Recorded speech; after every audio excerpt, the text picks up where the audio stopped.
हेमल कसामी.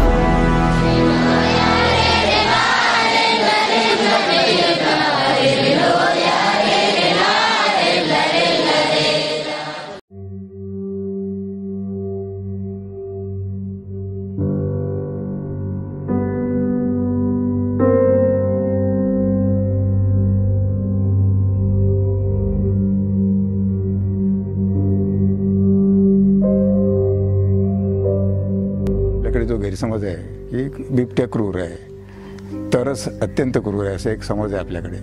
आज 44 वर्ष मला झाली इथे. प्रेम केलं तर किती प्रेम करतात ते आपण या उदाहरणावरून तुम्हाला दिसतं की मी सुद्धा जिवंत आहे.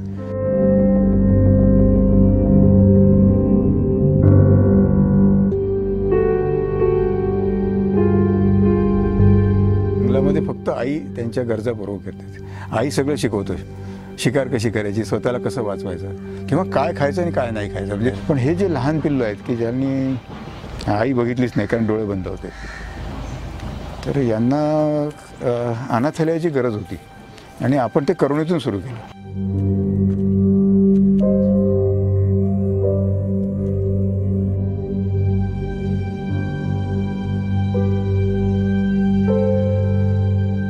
प्रेमाची भाषा किती स्ट्रॉंग असते. अल्टिमेटली मी माझं आता उतारायला लागलेलं आहे मी. पण हे जे अनुभव आहे मनुष्यप्राण्यासाठी आम्ही आलो. आदिवासींनी दिलेलं प्रेम तर एका बाजूला ते आणि दुसऱ्या बाजूला वन्य प्राण्यांनी दिलेलं प्रेम, तर हे खूप असं एका जन्मामध्ये हे सगळं अनुभवणं मी स्वतःला भाग्यवान समजतो खरं म्हणजे.